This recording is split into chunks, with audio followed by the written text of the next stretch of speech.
Hi, my name is Stephanie, and today I want to talk to you about selective mutism. Over the course of having researched this video, I feel that I have a decent understanding of the requirements for someone to be diagnosed with selective mutism. However, the relationship between selective mutism and autism is kind of a hot mess when it comes to diagnostics. Let's begin with what selective mutism is. According to the Child Mind Institute, selective mutism, or SM, is an anxiety disorder in which a child is unable to speak in some settings and to some people. A child with SM may talk normally at home, for instance, or when alone with her parents, but cannot speak at all or speak above a whisper in other social settings, at school, in public, or at extended family gatherings. Parents and teachers often think the child is willful and refuses to speak, or speak loud enough to be heard, but the child experiences it as an inability. It can cause severe distress. She can't communicate even if she is in pain or, say, needs to use the bathroom, and prevents her from participating in school and other age-appropriate activities. It should not be confused with the reluctance to speak a child adapting to a new language might exhibit, or shyness in the first few weeks at a new school. So in very basic terms, selective mutism is where someone who can speak normally and freely in the right situations and with the right people cannot speak either at all or above a whisper in other settings. To be diagnosable, this has to have occurred for at least 1 month, excluding the first month of school. So basically, they're wanting to rule out the shyness factor that might be happening for a lot of people. This is something that is longer than a month, that presents as an inability to speak in situations where one is expected to speak, whether that's at school, etc. And it's not that someone doesn't want to, it's a severe anxiety, even considered a phobia. This actually used to be called elective mutism, and the name changed, I believe, with the DSM-5 as part of an effort to help dispel the idea that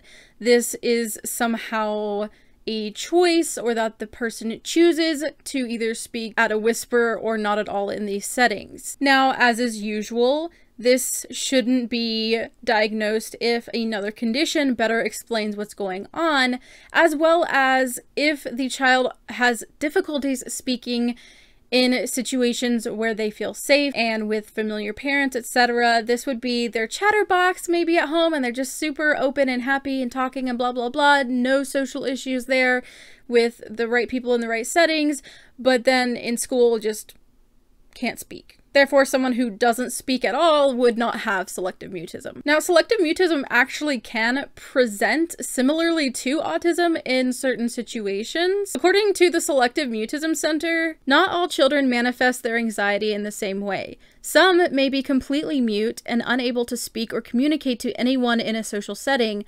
Others may be able to speak to a select few, or perhaps whisper. Some children may stand motionless with fear as they are confronted with specific social settings. They may freeze, be expressionless, unemotional, and may be socially isolated. Less severely affected children may look relaxed and carefree, and are able to socialize with one or a few children, but are unable to speak and effectively communicate to teachers or most/all peers. Some children with selective mutism have sensory processing disorder, which means they have trouble processing specific sensory information. They may be sensitive to sounds, lights, touch, taste, and smells. Some children have difficulty modulating sensory input, which may affect their emotional responses.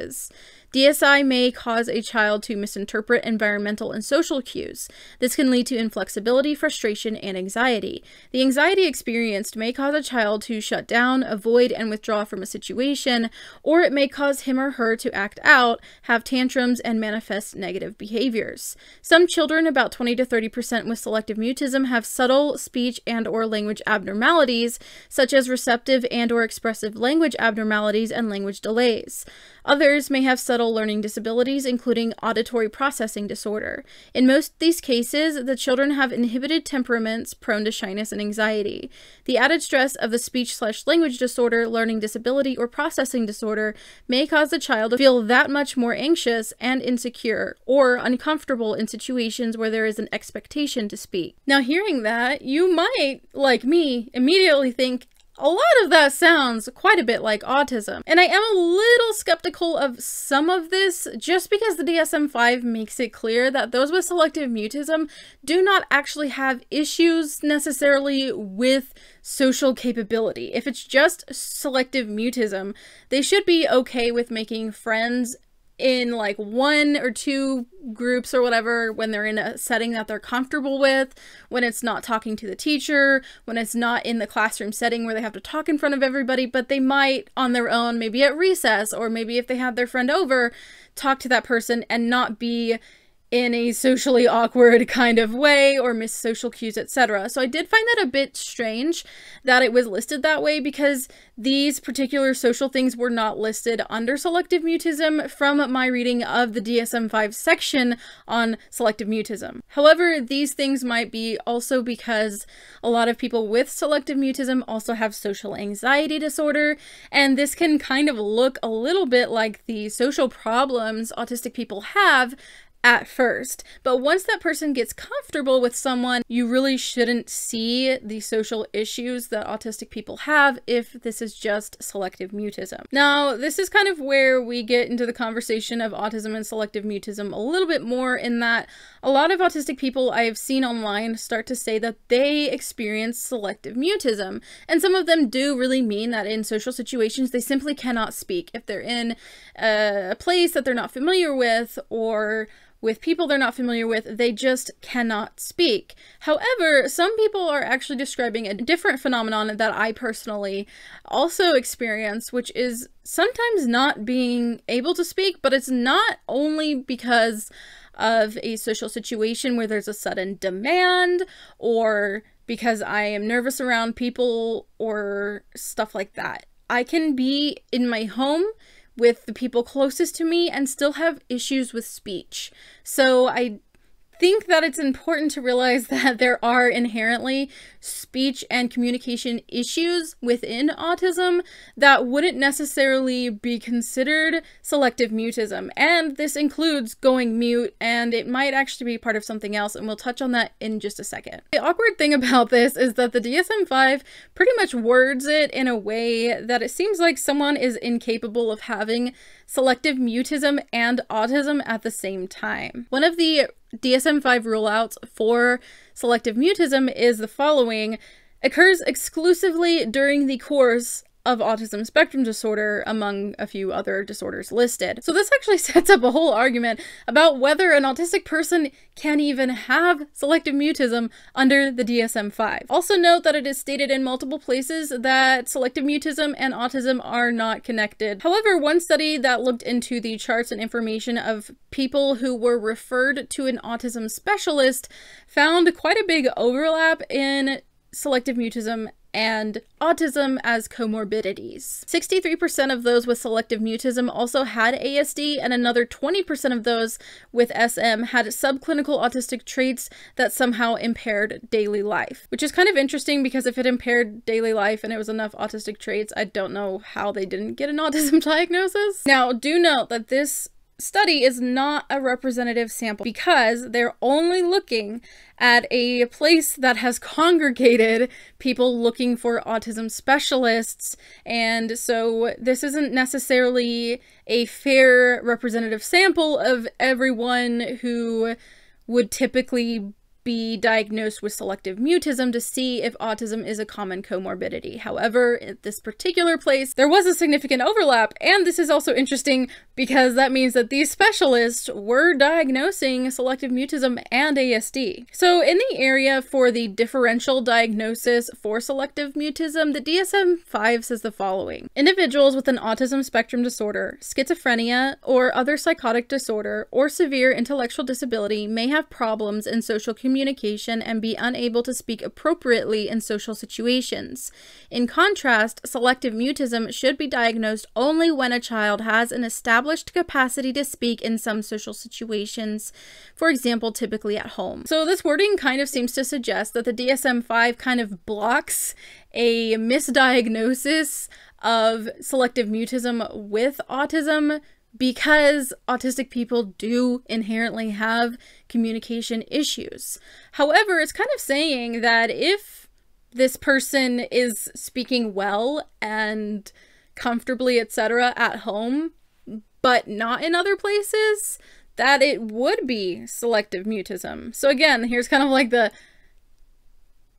can you have both? Another place in the DSM-5 that covers social anxiety disorder and comorbidity says the following. In children, comorbidities with high-functioning autism and selective mutism are common. Now, this could be saying that in children, the comorbidity of selective mutism and social anxiety disorder is common, and the comorbidity of social anxiety disorder and autism is common. However, it's really not worded that way. It kind of sounds like they're saying it's pretty common to see social anxiety disorder, selective mutism, and autism in children, specifically high-functioning, their words not mine, autism. So this kind of lends to the idea if someone has high-functioning autism or level 1 and they have great communication skills, if they're having these great communication skills at home but can't speak at school, they do have selective mutism and autism, and might also have social anxiety disorder if they also meet that criteria.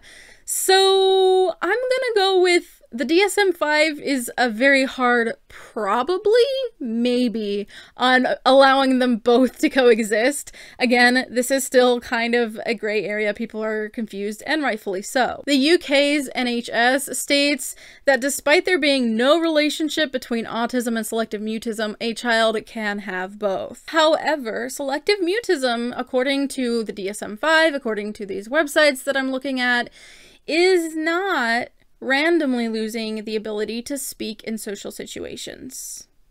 It is not gradually losing speech skills throughout the day. It is not going from being able to talk just fine to like it not working and needing to use AAC. So what is happening here? Because I think a lot of people, when they hear selective mutism, they're like, okay, well, sometimes I just go mute and I don't know why. It's not specifically because I'm in the classroom and the teacher called on me. For me, for example, it's been a long day. I've been talking and trying to keep up with social situations for a long time, and I start literally losing the capacity to speak and get words out, and eventually I may not be able to speak, or I may be able to do very little speaking. A lot of times when people go into shutdowns, they go mute as well. And to me, this suggests catatonia or catatonia. I'm not sure how you say that. Now, I'm not going to say that this is an official thing. I'm not saying, hey, if you experience this, this is absolutely catatonia or catatonia. But I think this deserves being looked into. I would actually like to kind of have this discussion in a different video, but I just wanted to clarify what selective mutism is, what, if any, connection it has with autism, can they actually be comorbid, and if what you're experiencing is actually selective mutism. So again, I think that a lot of people are actually experiencing something else that they might think from just the sounds of selective mutism is selective mutism. So there you go. That's what selective mutism is. There's a sketchy yes, no, maybe kind of relationship between being able to have selective mutism and autism at the same time. My thing is, yes, you can, as long as the person has displayed good speech abilities, etc. at home, in a comfortable situation, etc., and cannot in places like class, etc., or not above a whisper, etc. So I think just they were worried about people thinking that if you have trouble speaking in places that are like school or whatever, that means it's selective mutism when they already have these issues in every setting, etc., or it varies across settings. So I think they just really wanted to guide people away from adding on selective mutism or trying to confuse the two. Thank you for watching. If you enjoyed this video, found it informational or interesting, go ahead and give it a thumbs up. If you have some thoughts on this, whether you knew what selective mutism is, you've had selective mutism, you know someone who does, etc., I want to know all of your thoughts in the comments below. And if you're interested in autism related videos from me, you can go ahead and hit that subscribe button. I try to upload every Thursday at 4 p.m. Central Standard Time, except for the last Thursday of the month, where I like to try to go live with you all here on the channel. Thank you to everyone who supports me here on YouTube as YouTube members, my patrons over on Patreon, And a special thank you to my Spaz Tier patron, Philip Noah. Thank you so much for watching. I hope you're having a wonderful week, and I'll see you in my next video. Bye!